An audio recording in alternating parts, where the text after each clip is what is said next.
All right, let's begin. So this is the third of the 5 sessions on the Akeda, and we're still in the beginning of the story, which takes place, we are told, in chapter 22, after these things.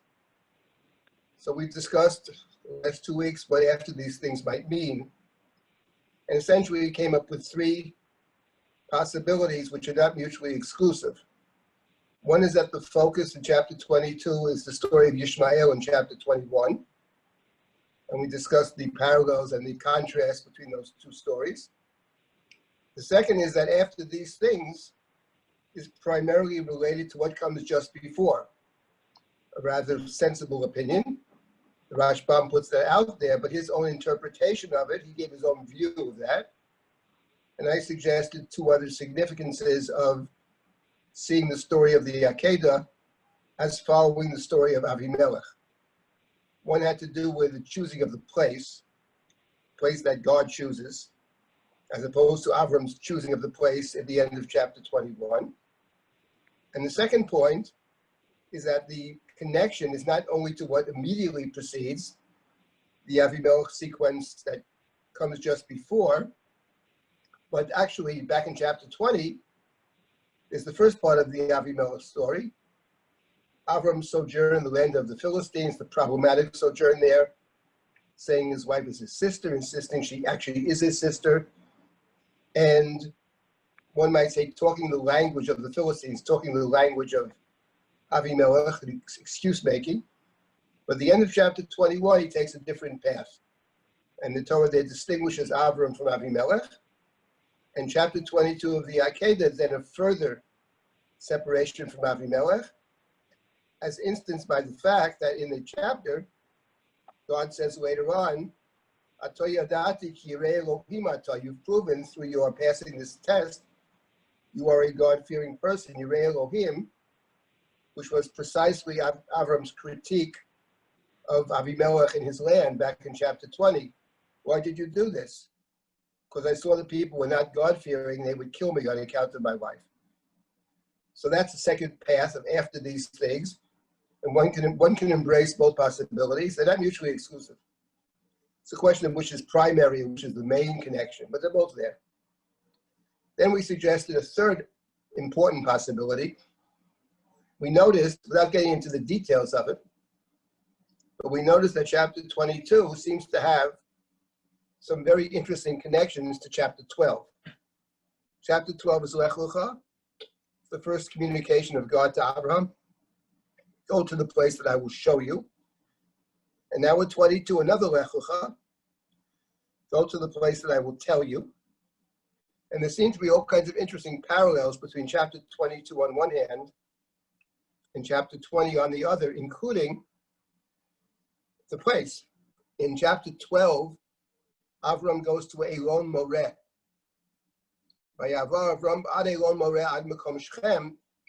That's where God reveals God to Abraham in chapter 12.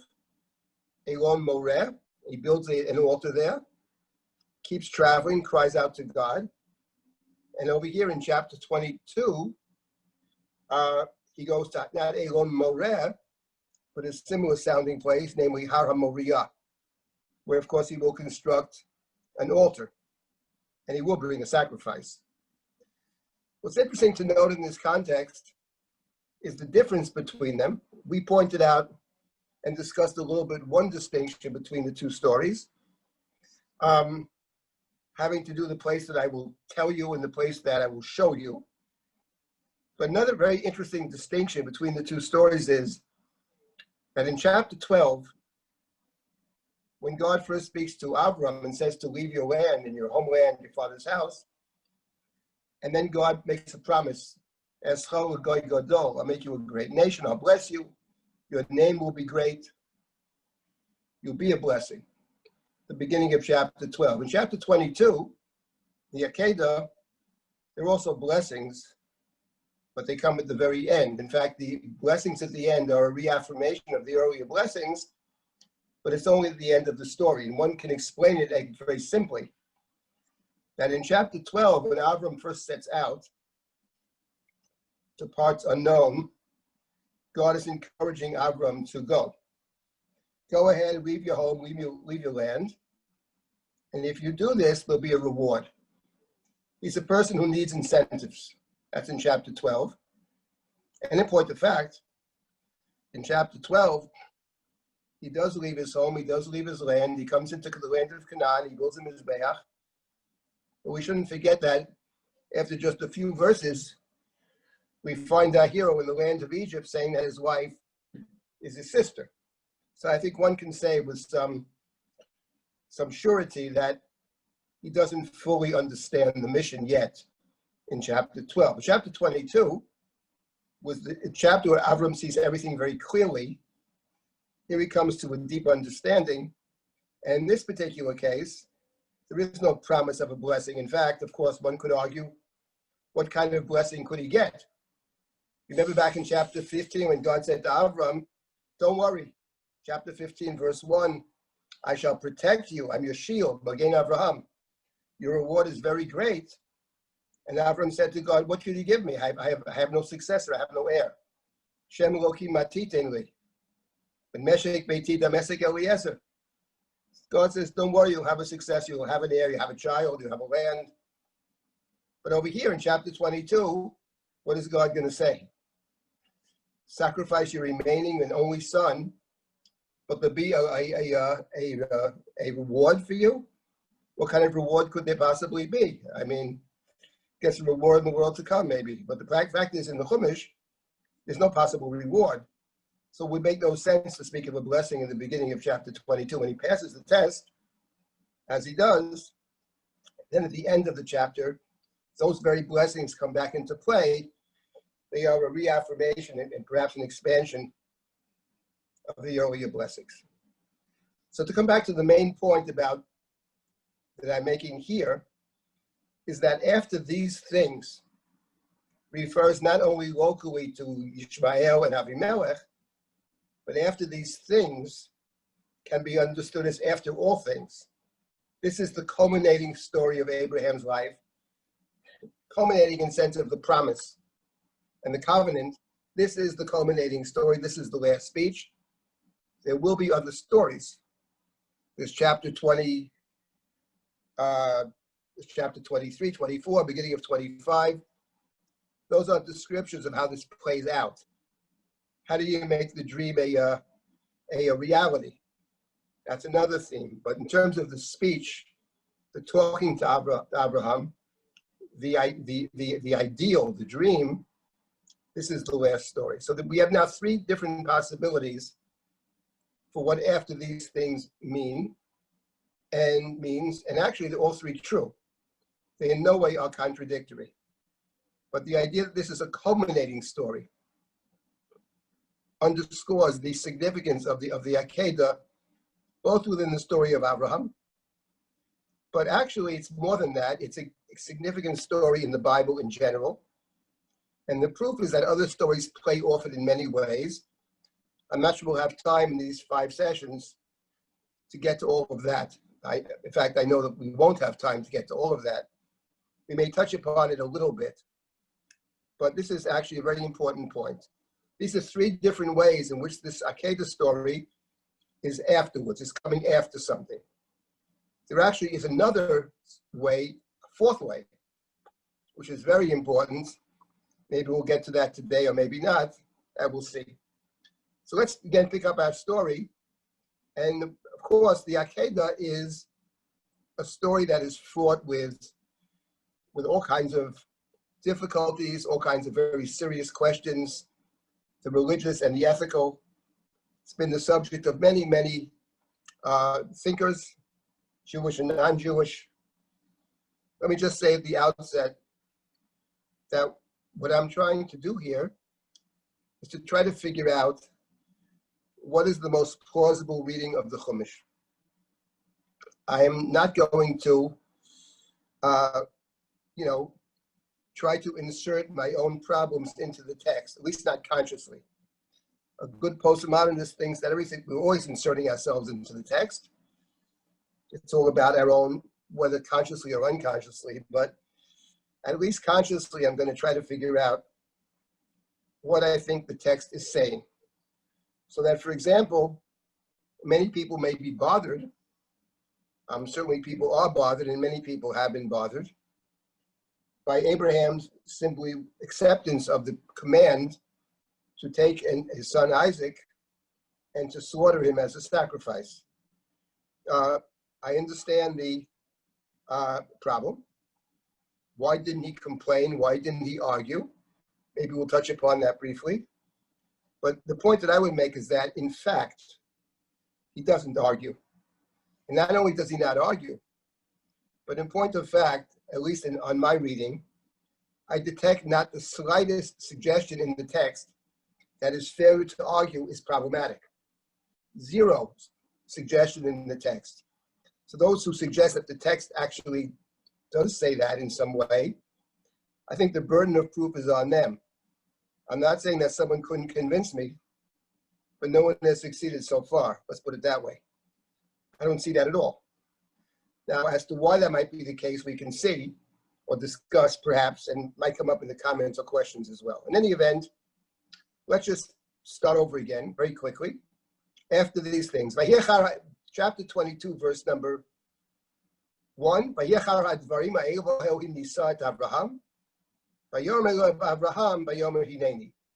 after these things, God nisa, typically translated as tried or tested. We discussed two opinions in the past as to what the point of the test is. The medievals are bothered. What does God need to test someone? Usually, you have a student or something, you want to find out something about the student, you give a test. The teacher doesn't know, but presumably God does know. This bothers the medievals. What's the need for the test? And the Radak and the Ramban offer two different possibilities. One is, it's not a test for God to know, God knows. It's a test either for the one being tested, to enable God to reward that person. Says the Ramban, you're not rewarded so much for good thoughts, you're rewarded for good deeds.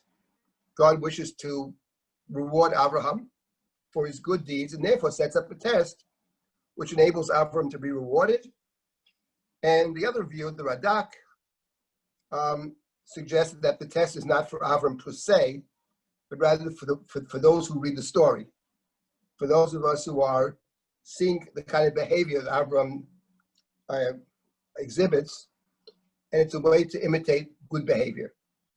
The difficulty with this latter view is that from a literary standpoint, it doesn't really work. From a literary standpoint, presumably, the test is addressing the character in the story. It's got to address Abraham in the story. The difficulty with the Ramban is that he solves one problem, but the assumption of the Ramban is that the test is to give a reward is problematic, I think, from other tests that we encounter, such as the test in the book of Shemot, where God says to Moshe, I will rain down manna from heaven, Luman anasenu, to test them if they follow my Torah or not. Rashi and the Ramban discuss what is the test, but presumably it's not to give them a reward. And in fact, that particular test, according to Rashi at least, will they observe the mitzvot connected to the man? We don't seem to do very well on that test. We didn't get an A+, because some people leave over the man, and some people go out on Shabbat and try to collect the man. And those were the two tests, according to Rashi. So they certainly flunked. What the people's marks were overall, it's hard to know. Was it an A- or was it a D-? I can't answer that one. But it certainly doesn't sound like the purpose is to give them a reward. It sounds like the purpose is to teach them. And the Rabbi himself actually makes that point, that the test in Sefer Shemot is to teach the people. And therefore, I suggested that here the test is to teach Abraham something. So the question is, what is the lesson he has to learn? And my argument was, and is, that since this is a culminating story, it goes back to chapter 12, it presumably addresses the core issues in the story. The core issue is that of succession, who will succeed Abraham. And the other issue is the discovery of the sacred space. So in the Akeda, Abraham is being tested because when it comes to succession, he doesn't actually fully understand who his successor is. If he understood who his successor was, He couldn't possibly say in chapter 20, after God had promised him that Sarah will be his covenantal partner, it wouldn't be possible to come to the land of Gerar and say, this is my sister and not my wife. Why would you jeopardize the woman who's supposed to bear the covenantal child, whatever you may think of her? And on top of that, after the fact, why did you lie to me? I didn't lie to you. She really is my sister. That's how I see her. Yeah, I took her as a wife as well. That is rather startling. So the lesson he has to learn is how the family works. Who is his covenantal successor? He can love Yishmael, and he does. But he's not covenantal. It's his son. It might be his favorite son, but it's not his covenantal son. And the Chumash links that question as to who is the covenantal successor with another question about who is Sarah. Is she a covenantal partner, or is she a woman who is fundamentally a relative whom he takes under his wing, perhaps to protect her, to help her, very kind, or she is partner in life, in destiny? So those two questions are related, and it's at the Akeda that Avram will in fact demonstrate, not just intellectually, but through his behavior, that Yitzchak is his son. And he will do so through the act of claiming Yitzchak back. That's the main argument I made at the end of last week.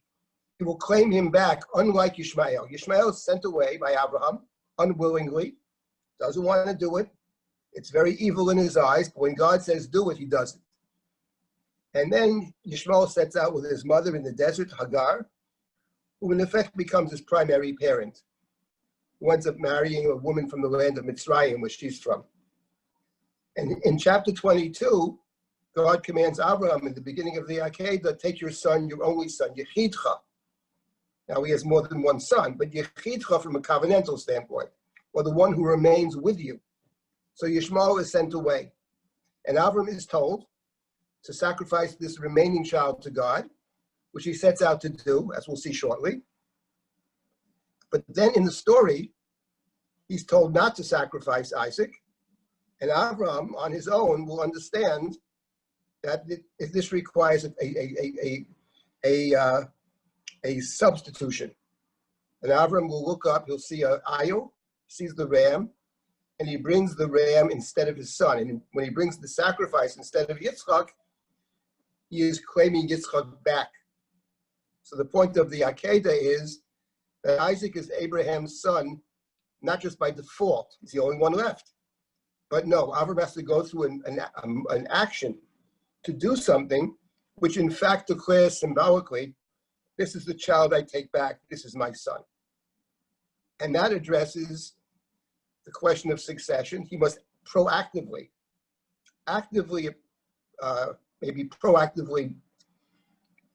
reclaim Yitzchak. And the moment he does that and brings that sacrifice, something else happens, which is he discovers the holiest place, which he names Hashem Yireh. God will literally see, or God will choose. So that was the idea of the test. The idea of the test, I suggest, is addressing the core issue of the story. That is the beauty of the interpretation, actually, that it addresses the core issue. And you know what's very interesting? I find this remarkable. With all the talk about the Akeda, everybody's got opinion about the Akeda, whatever it may be based on. But very few people, in fact, nobody I've ever seen, ask the question, why this particular test? Why is this? And we know it's difficult, but why this particular test? And I have offered a possible solution to that question, namely, because this test will address what is the core issue. The Torah doesn't give us the life and times of Abraham. The Torah is very limited in what it tells us. It has a particular agenda, has a particular theme, idea in mind. And who succeeds Abraham? That is the core question. And one might say that these two propositions are linked. Namely, when will Abraham discover the place that God sees, that God chooses? Hashem Yireh. Only God chooses. When will he be able to discover the place, which is the second theme of the Abraham narrative, the Lech Lecha? He only is able to discover it at the moment it becomes clear to him how the family dynamics work. His challenge in life is to figure out the family dynamic, which touches upon succession, touches upon the place of Sarah, touches upon the place of Yishmael and Hagar, touches upon how much value we place on the material goods and how much value we place on the people around us. At the end of the day, let's not forget, not that he intended that this should happen, but at the end of the day, he goes down to Egypt and his wife is taken and he acquires wealth. And the same thing happens in chapter 20. Rabbi Melech, after he discovers the truth, says to Avram, stay with me, and says to Sarah, I've given your brother 1,000 kesef. So at the end of the day, whatever his initial intention was, and I don't think it was that Sarah be taken, I'm quite sure that's not the case. They make that clear. But at the end of the day, she was taken. And Avraham kaved ma'od. Avraham kaved ma'od ba'mikneh ba'kesef u'vazahav. He's kaved ma'od. He's very heavy with the gold and the silver and the cattle.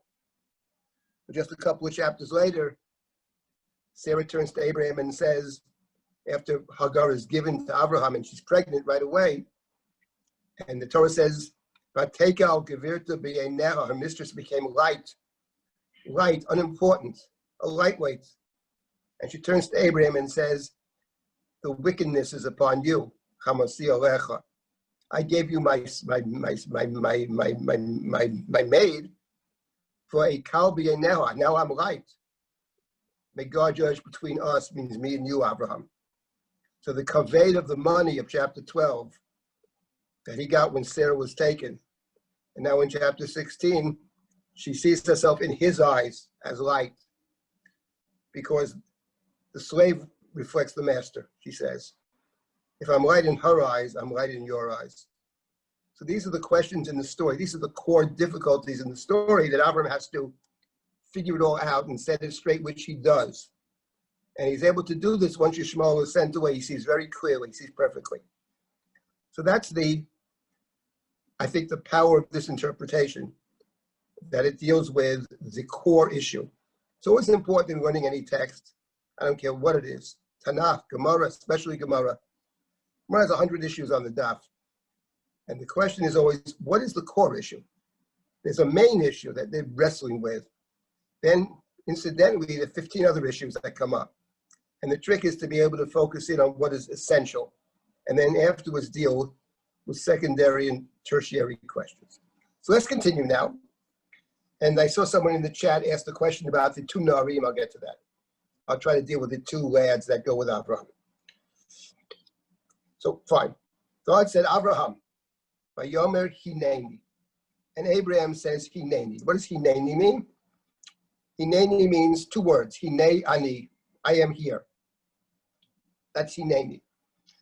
Now, Hineni is actually a very interesting word because it raises the question of language in this particular text, say the book of Breshit, or maybe beyond Breshit. There are words, to understand the nature of the word in a text, it is insufficient to look it up in a dictionary. Hineni means Hinei ani, I am here. Sounds like a rather innocuous word. It's really two words put into one. But you always have to see the context. Now, where Hineni is found in book of Breshit, it's found over here at the Akeda.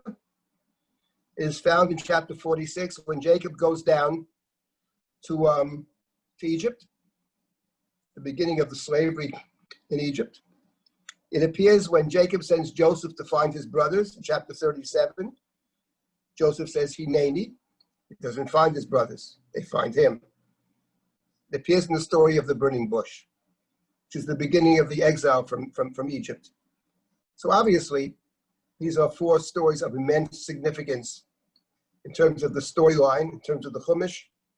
So Hineni, therefore, we are justified in saying that Hineni is a word that has great significance in the text. When you look at the Hinenis, there's also one more I'm not going to get into now, but they're all very significant. They come in turning points in the story. And Hineni means, I am here. I am present. What does it mean to be present for another person? In today's world, it's very rare. And you know why? How can I be fully present for you if I have my iPhone in my pocket? Or any second it could ring. So we're actually not too often fully there. There's a million things on our head, millions of them. And the way the culture is set up, it's hard to be fully there. Hineni means I'm fully here for you. And it means something else in the story. Hineni means you may be asking me something very difficult to do, and I don't even know what it's going to be. But before you tell me what it is, I agree to do it. That's how Hineni functions over here. That's how Hineni functions when Jacob goes down to Egypt, the beginning of the slavery. Yaakov, Yaakov, Vayomer Hineni. So that's as much as I'll say right now about Hineni, but that's the response. I am fully here, fully present. Maybe come back to this later on because it actually, I think, reminds me at least of a different response, an important response by contrast. That's the Hineni. Avram has already agreed essentially to do what it is before God even says what it is. Hineni. Now normally that's not, a lawyer wouldn't give you that advice. The lawyer would say, hear what the other guy has to say. And then maybe you agree or you disagree. But Avram over here is saying Hineni. And then we have the command. Take your kachnu bincha yichidcha asher ahavta et Yitzchak. Take your son, your only son, the one you love, Yitzchak. There's a certain rhythm to that. V'lecha, once again, eretz Amoriyah. And bring him up as a sacrifice on one of the mountains that I will tell you. So there's Eretz HaMoriyah and there's Hara Moriah. The Ramban points this out. Abraham maybe knows about Eretz HaMoriyah, the land of Moriah, but doesn't know where within that land God wants him to go. God will tell him where within that space. That's the command, the last Lech Lecha, to take your son and bring him up as a sacrifice, Haleu Sham Li'olah.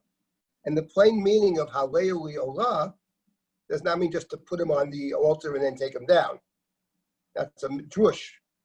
Or maybe in retrospect you could say that, but certainly the initial meaning of Halot Olah means to bring a sacrifice.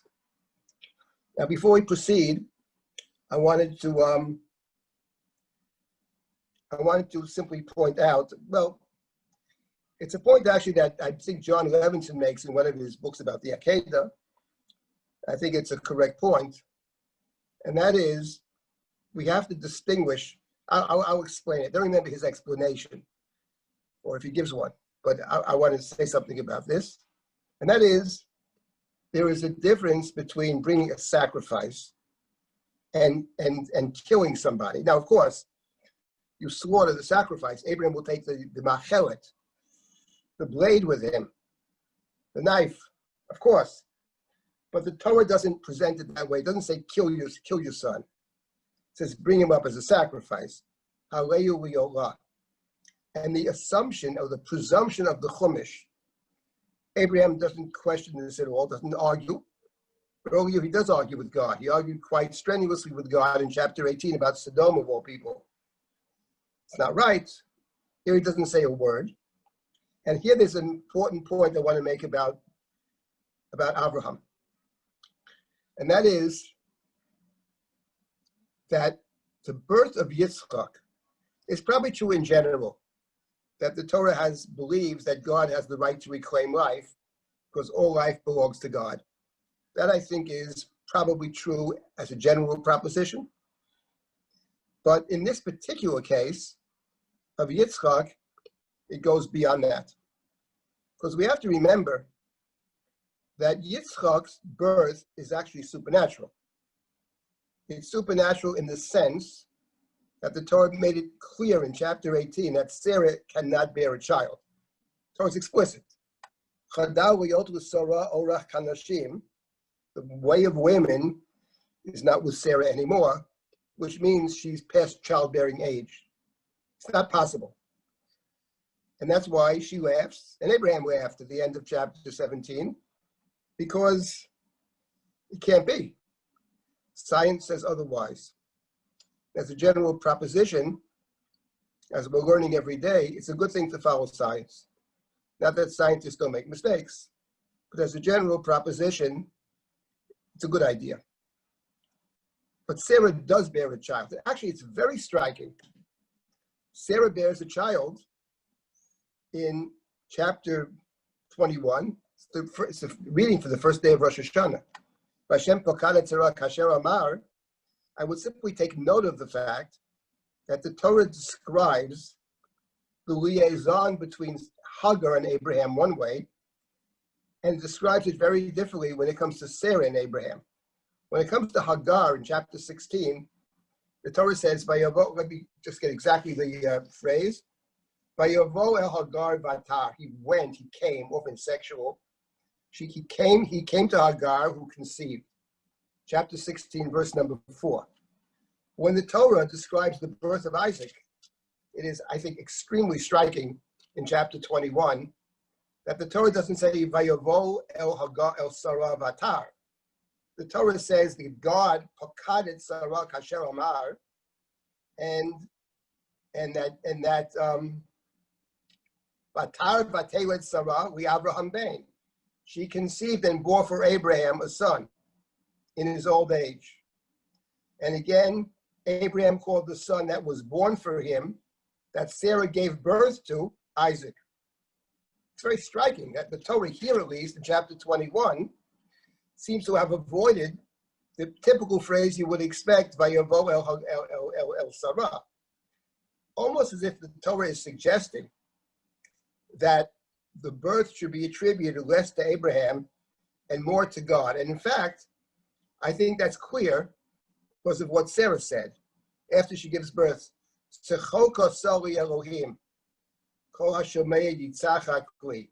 Sechok means laughter, it can mean mockery, it can be many things, some of them negative, but it's often a sexual term. Sechok Elohim is a suggestion that actually she attributes the birth to God. It's a supernatural birth, which is interesting on many planes. But my point is, which in a way is ancillary, but my point is that in the case of Isaac, actually, it's not just that God has the right to claim any life, so I think the Chumash suggests, but in this particular case, God has even more right, given the fact that it's God's child to begin with. And without God, there would be no child. Now, one could disagree with that theology. One could say that that's not true. One could even say that after the Akeda, it's a demonstration that it's not true. That's the point, or one of the points of the Akeda. And I can accept all of that. My point simply is that when God says, bring him to me as a sacrifice, I agree with Levinson. That's not the same thing as saying kill him. Maybe that's one of the reasons that Abraham doesn't protest, doesn't argue with God. But there's actually perhaps another reason he doesn't argue with God, and that is that God did not invite argument. See, in the case of Sodom, there's an invitation. God said to Abraham, I can't conceal from you what I plan to do. That's chapter 18. You're going to be a great nation, and you command your household to do tzedakah and mishpat. I have singled you out, chapter 18, second half of chapter 18. You are a person who commands his household, whole household, to act with equity and righteousness. How can I hear from you what I have to do? The cries of Sodom are very grievous. I'm going to go down and say, I may utterly destroy them. And Abraham turns to God and says, Hashofet kol haaretz lo yaseh mishpat? O ruler of the earth, shall you not do mishpat? Shall you not act in a righteous way? Maybe there are tzaddikim. Maybe they're righteous people. Tzedakah u mishpat. But that's the invitation. God says to Abraham, I'm inviting you to pray. I'm inviting you to say something here. I know you care about tzedakah u mishpat. Now, why would God invite Abraham there to pray? God invites Abraham there to pray for a very simple reason.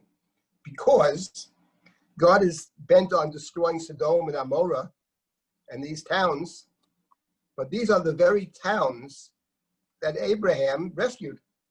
These are the very people that Abraham risked his life and his people, but not his whole house. These are exactly the people that Abraham and his household rescued. So God says to Abraham, you went and rescued weak people. They are weak. The four kings are powerful. The Torah calls that tzedakah or mishpat, even though they're bad people. But helping the weaker is a noble act. How can I then, says God, conceal from you that I plan to destroy the very people that you have rescued? In fact, the person who meets Abraham after he rescues Sodom, his name is Malki Tzedek, the king of Tzedek, king of righteousness. So Abraham, I can't conceal from you, I have to tell you. And when I tell you, it means I invite you to enter into a conversation that we call prayer, a discussion, a negotiation. And God is very patient with Abraham. And God is patient with the golden calf with Moshe. Leave me alone and I'll destroy them means don't leave me alone.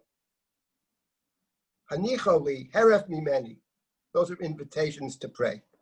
And it is true, I believe, that in our tradition, we have a standing invitation for the most part. And we base ourselves on Abraham. We base ourselves on Moshe. We have a standing invitation. We don't need another invitation. But in point of fact, at the Akeda, Abraham doesn't have a standing invitation. And even more than that, I would say that Elohim Nisa et Abraham, that God tested Abraham, you can tell the Torah, it's very difficult in the Chumash. We can read the words, but we can't hear the words. We can't hear the inflection. We can't hear the tone. You can tell when somebody talks to you very often if there's room for negotiation or not. And what Abraham is hearing is what Noah heard in chapter 6. Build yourself an ark. You are a tzaddik. There's nobody else. And it's very simple. Noah doesn't complain. And in that text, in chapter 6, Noah did what God commanded him. There is not a shred of evidence in that text, in chapter 6, chapter 7, that Noah did the wrong thing. It is true that through the prism of later texts, when you read that story through the prism of Abraham and Moshe and others who pray and argue, looking back at the text, it's fair to say, looking back at it, we could now reread that in a different way. When you first encounter it, nobody would read that text as saying that Noah did the wrong thing. When the Torah said 4 different times, he did what God commanded him to do. In any event, in my view, there is not a shred of evidence that Abraham's not arguing in this story is a negative, and there's plenty of evidence that his behavior is positive. And let me mention 2 pieces of evidence. I must confess that there's always room for different understandings. But in this particular case, in this issue, I'm sure there's another way to read it, but it escapes me how it can be validated within the text that's before us. And I would say the following. If you look at God's command to Abraham, so the command consists of, in verse number 2, so there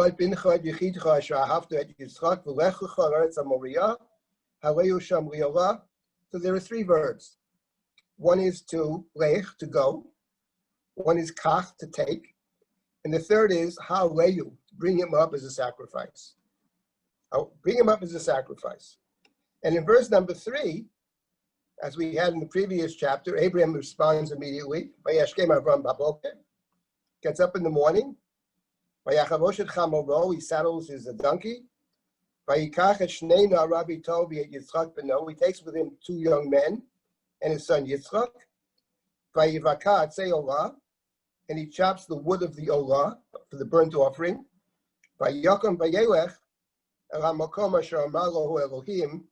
And he sets out to go to the place that God has told him. So what's interesting is that of the 3 verbs, lech and kach, haleyu, you have the lech and kach explicitly at the end of verse number 3. Vayokom vayelech, he got up, he took. But you even have a reference to the other verb, haleu liolah. Here we have vayivaka atzei olah. It's almost as if, not just does he get up early in the morning, but he actually, if he could, would fulfill everything immediately. So he can't actually bring the sacrifice, yet he's not there, but the wood he chops. And actually it explains it actually addresses a different question. Why would he chop the wood here? He has a 3-day journey. Why schlep the wood for 3 days? But the point of the Chumash is that he is interested immediately in fulfilling exactly what God has commanded. God had 3 verbs, kalech, kach, haleu. So 2 of the 3 he does right away, and the 3rd he might do if he could, so he takes the wood. And what's interesting is that later in the story, when the angel calls down from heaven and says, don't do it, you passed the test, I see you are a God-fearing person, that seems to be the purpose of the test, to see if you are God-fearing, Yirei Elohim, which can only be a positive. There is no way to understand Yirei Elohim as a negative. That's crazy. So obviously, it's presented as a positive, and then the Torah says that after Avram is told, don't do it, the Torah says that Avram lifted up his eyes, Vayisa Abraham et einav, in verse number 13, Vayar v'hinei ayil, and behold, a ram, achar, say afterwards, nechaz v'asvach b'karnav, caught up in the bushes, the thicket. Vayelech Abraham, vayikach et ha'ayil, vayaleu li'olah tachat beno, vayelech, vayikach, vayaleu. Exactly the 3 verbs that was commanded in verse number 2. So clearly the Torah is saying that the bringing of the ayil is seen as not just a fulfillment of God's initial command, I would say more than that, a perfect fulfillment. So we have nothing less in this story than perfect fulfillment of God's command. Perfect. Not 92, not 94, 100. Perfect fulfillment, 100%. And the statement, now I know you are Yirei Elohim Ata. So the idea that he's done the wrong thing in some sense, that's not in this text. I can understand why people are bothered by the story. It raises all kinds of very important and difficult theological questions, ethical questions, all kinds of questions. But at least Abraham's setting out to do what he hears is God's command. He's not hallucinating. It's not that he has doubts about what God said. I think, though, there is an element of doubt in the story that I'll come to shortly. But my first point is that it's clear, I think, to me nothing can be more clear, that the Torah does not in any way condemn Avram's behavior or lack of arguing with God. To me, that's pretty straightforward. Now, if anybody has something they want to say, maybe I'll pause for a minute here, and please speak up if you have a comment. I saw a couple of things in the chat. So I'm still trying to get some information on the 2. Oh, the 2 boys, you said, right. The 2 young men.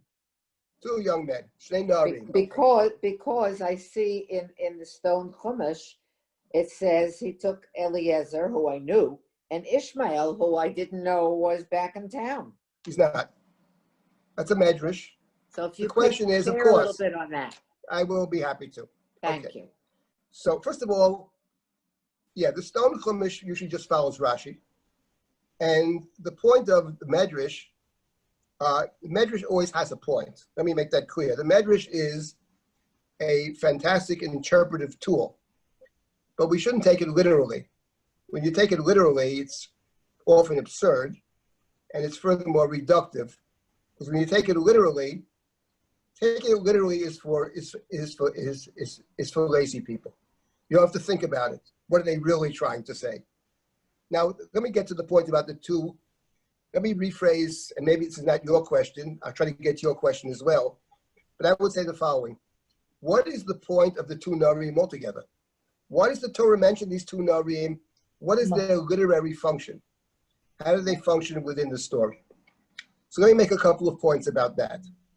The medrash that Stone and Rashi cite that the two Narim are Eliezer on one hand and Yishmael on the other.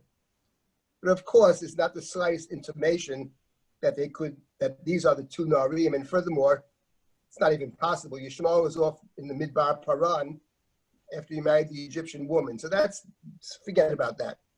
But they're trying to make a point. And the point is that these two people, Eliezer of Damascus and Yishmael, were the two other candidates for succession.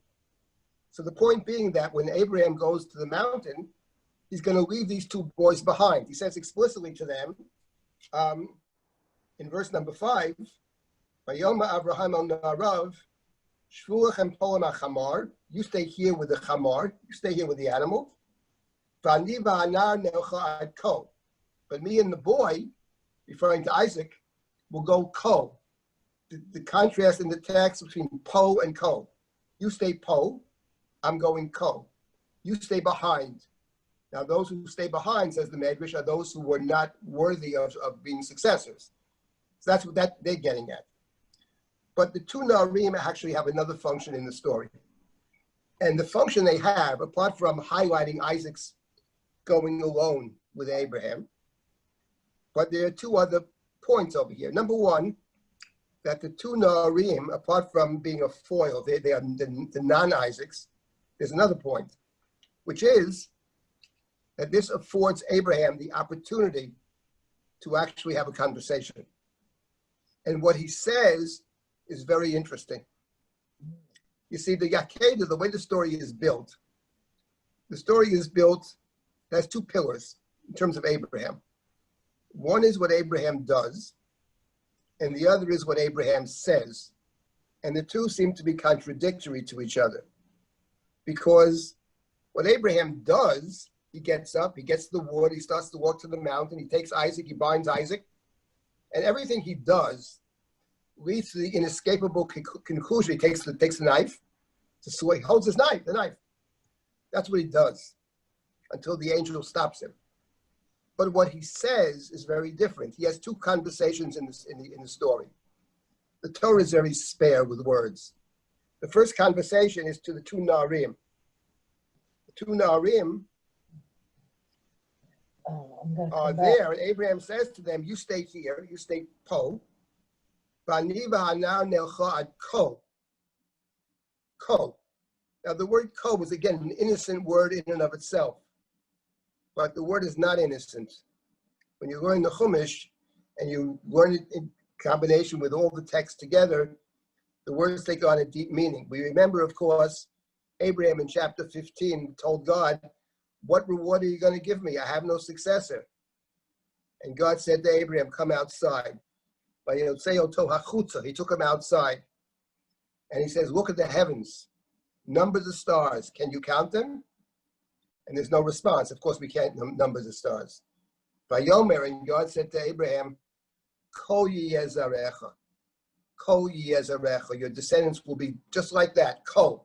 So when you read Aniva anar ne'echad, Ko, in the context of the Abraham narrative, the covenantal promise of chapter 15, promise was Ko.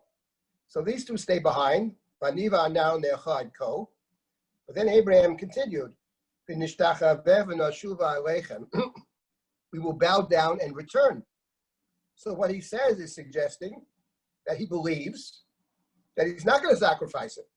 And of course you could say, oh, he's just saying that to them. But then why would there be need to say anything? The Torah is very spare with language. And not only that, that's conversation number one. Conversation number two is he's walking with Isaac. He takes the wood of the sacrifice in verse number 6. And he puts it on Isaac, and he takes the fire, and he takes the knife, and in verse number 7, Pasuk Zayin, and Isaac said to Abraham, his father, he said, Father, Avi, Father, Hineni b'ni, Hineni again, I am here, my son. I see the fire, I see the wood. But where's the sacrifice? Where's the lamb for sacrifice? Vayomer Abraham in verse number 8, Elohim Yirelo Hasel V'Yolah B'ni. God will show, God will provide, God will choose a lamb for sacrifice, comma, my son. You can read it two different ways. God will choose a lamb for sacrifice, namely my son, or you can read it differently. My son, don't worry. God's going to find something for us. And if you read it the second way, which I think is the plain reading of it, Abraham is suggesting that's still up for God to choose. Certainly that verse suggests that Abraham is far from convinced that it's going to be Isaac. Now, of course, you could say over here as well, he wants to calm Isaac down, doesn't want Isaac to get upset. Let's wait till we get there, let's see, whatever. But so when you have two statements, and the only two statements he makes, each of which suggests it might not happen. To me, it means that it's valid to say that even though Abraham is willing to do whatever God tells Abraham to do, 100%, but he believes that in some way there's going to be some kind of a happier resolution. And the reason he believes this is because of another problem that is clear, given the fact that this is the end of the Abraham narrative. It's clear for a very simple reason. Because God had said explicitly to Abraham earlier that Isaac is your covenantal child. Yet briti akim et Yitzchak, black on white, chapter 17, Sarah's child is the covenantal child. She only has one child. Yet briti akim et Yitzchak. So here we're faced with a dilemma, which is literally dilemma. We have a contradiction. On one hand, God has said that through Isaac will your covenant be realized. That was explicit. God said it and reiterated in chapter 17. And now Abraham hears in chapter 22, and he's not hallucinating. Abraham hears, take your son, your only son, and bring him up as a sacrifice. That's a flat out contradiction. What do you make of it? So what he makes of it is, well, I'm going to go with the last thing that God said to me. I'm not going to question it. I'm hearing it. Okay. On the other hand, certainly the reader has this question, and maybe Abraham has as well. How does this square with the first statement? Namely, through Isaac will your covenant be realized? That's a very important question. And I think the answer to that question, the Medrash has its answer, but I think there's an answer within the plain reading of the text. And let me just say two things. One is what I believe the answer is in the text. Maybe next week we'll talk about the significance of that. Next week I did want to talk about this, again, sticking to the chapter, but also to look a little bit at the prayers of Rosh Hashana, because next week is just before Rosh Hashana, and the Akeda is found within the Rosh Hashana text in a very central place, to the end of the middle blessing of Rosh Hashana, of Zichronot. So Cher HaBrit, you mentioned the Akeda there. So the Akeda is referenced by our liturgy. But I didn't want to make a different point about resolving the contradiction. God doesn't tell Abraham how to resolve the contradiction. The angel calls down to Abraham in chapter 22, in verse number 10, 11, Abraham takes his hand, Vayishlach Abraham et yado. He takes the knife to slaughter his son in verse number 10, and the angel called down from heaven, Abraham, Abraham, Vayomer hineni, again the hineni, whatever you say, Al tishlach yodcha el anar, don't do it. You passed the test, it was only a test. You're God-fearing. You didn't withhold your son, your only son from me. And in verse 13, Vayisa Abraham et einav vayar v'hineyayu. Abraham lifted up his eyes and saw a ram entangled in the brush. Vayelech Abraham vayikach et ha'ayu vayaleh le'olat tachat pano, and he brings it as a sacrifice. So God didn't instruct him to do this. It's something Abraham understands on his own.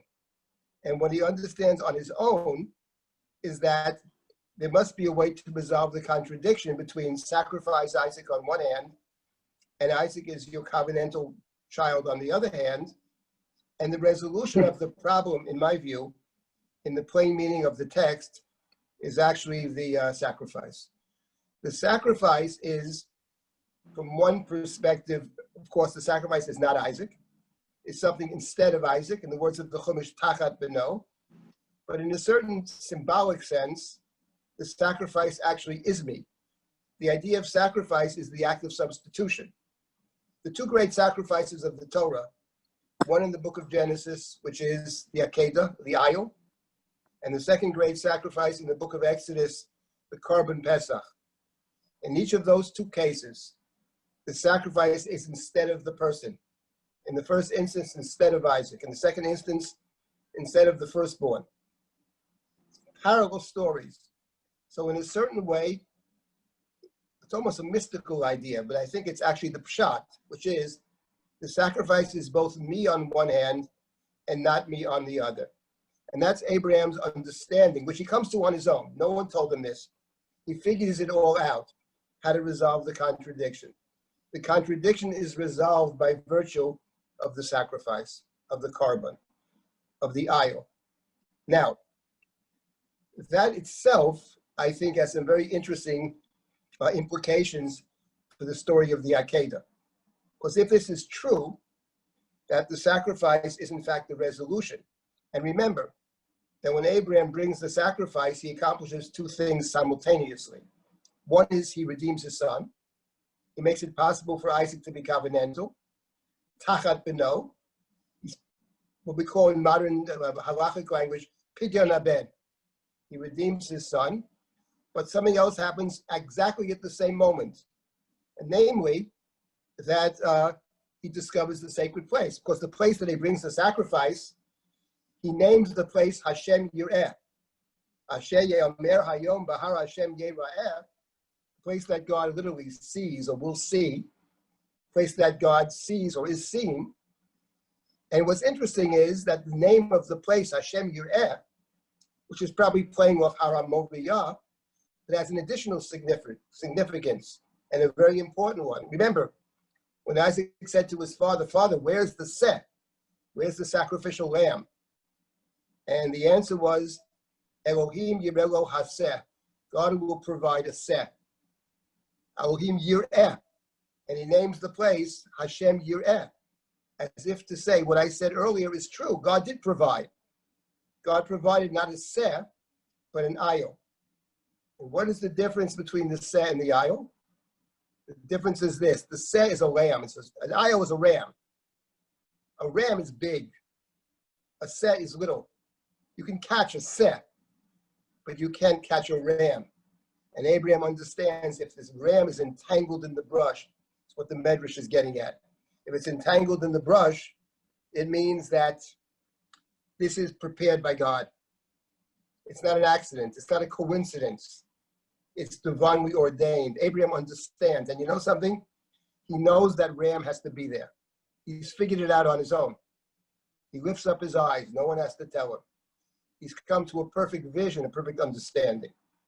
So the point is that the sacrifice then becomes essential to the story. What I'd like to talk about next week is the implications of the sacrifice being essential to the story. Let me say one other thing about the two Na'arim that you asked the question about, and then I'll take questions and we'll have to stop for this week. And that is, the two Na'arim figure elsewhere. Now, this could be a whole set of classes, but let me make the simple point. There are other biblical stories that play off the Akeda. And I'll mention one of them very briefly, 60 seconds.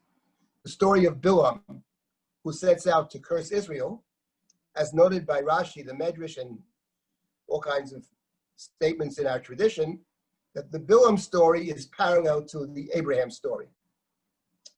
And what's interesting is, Bilam sets out in the morning, he saddles his own animal, he starts walking, and the aton that he saddles, of course, will be a talking aton, the talking aton. But the Torah says that he starts with him, he's riding on his aton, Ushnei na'arav imo, and he walks with two na'arim. The two na'arim do not figure in the story at all. There's no mention, they don't say do anything. So why did the Torah mention the two na'arim? Answer. Because the Torah wants to make sure that when you read the Bilam story, you read that story in light of the Akeda, and you look for the differences between the story of Bilam on one hand and the Akeda on the other. Now, I have a lot more to say about this, but I can't say it now, and it's not directly pertinent to the Akeda, though this is of great interest, but that's for another time. Okay, if anybody has a comment or question, I'll take it now.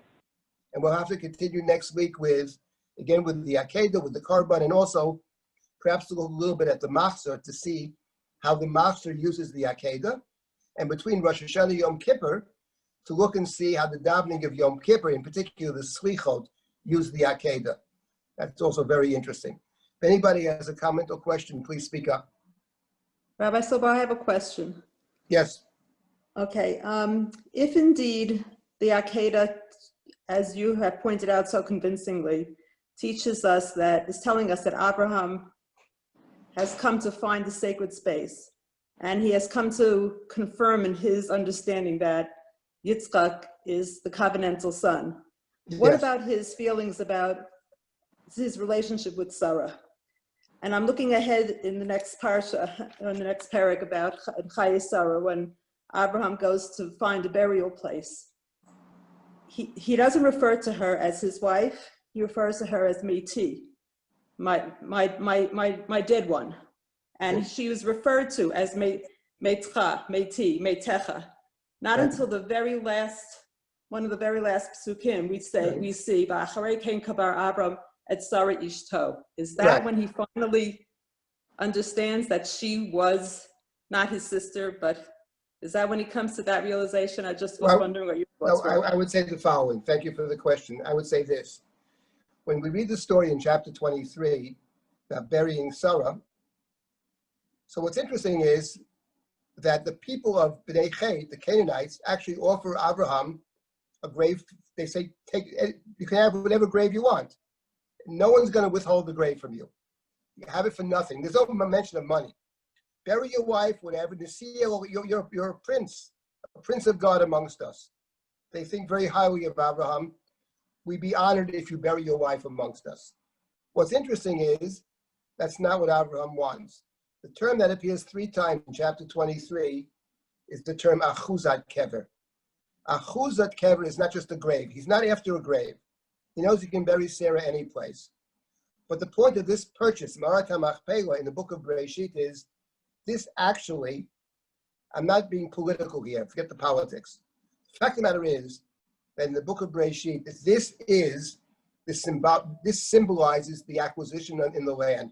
When Yaakov is dying, it's the last thing he says, make sure you bury me in that place. Avram bought it. It's the place that Avram bought. He might even mention there, Achuzat Kever, I don't remember. Let me just take a look for 1 second. He mentions Achuzat Kever. Yes, he does. Chapter 50, verse number 13. It had to be there, because that's what he wants. He's interested in that, the symbolic acquisition of the land, the symbolic fulfillment of the covenantal promise in the Chumash is Sarah's grave.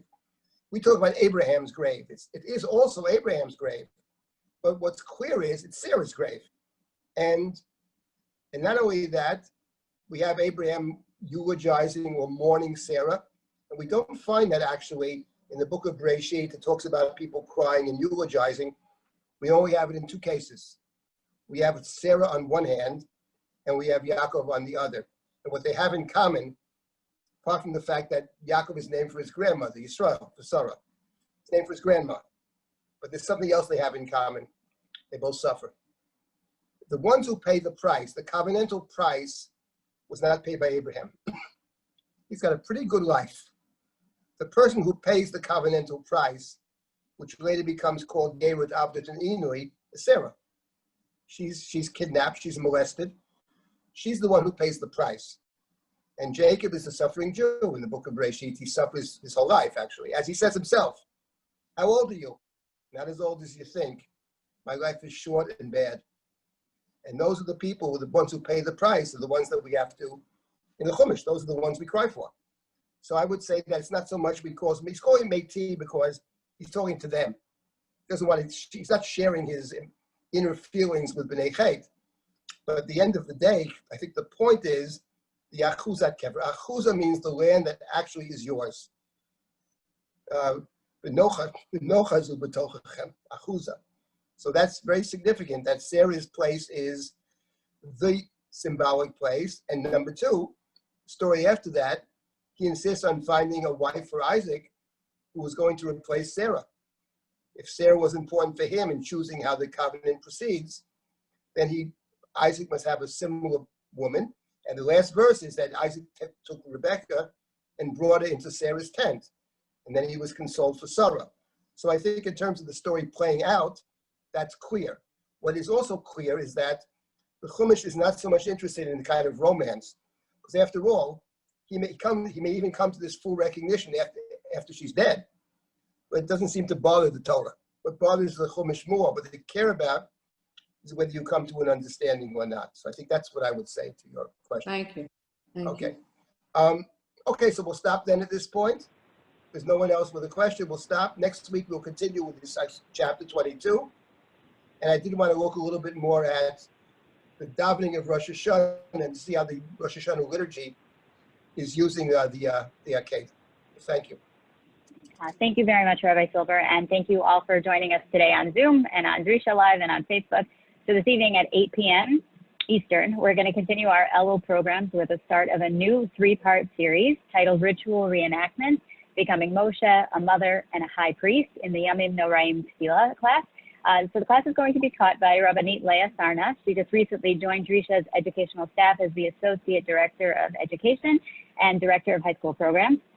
So we hope you will join us this evening. The rest of the week, we're going to be continuing our other Yamim Noraim series. We've got one on shofar blowing with Rabbi Moshe Silber, Chassidut with Rabbi Dr. Ariel Evan Mays, and we also have a class on the Atonement of Yom Kippur coming up with Rabbi Dr. Shlomo Zafir. So if you haven't yet registered, there's still time. For more information, visit our site, www.drisha.org/classes.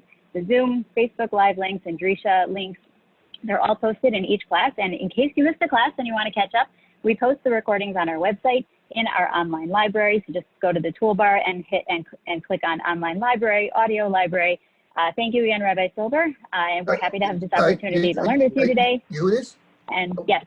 You also mentioned that we have the Rudolph Memorial Lecture on the 16th.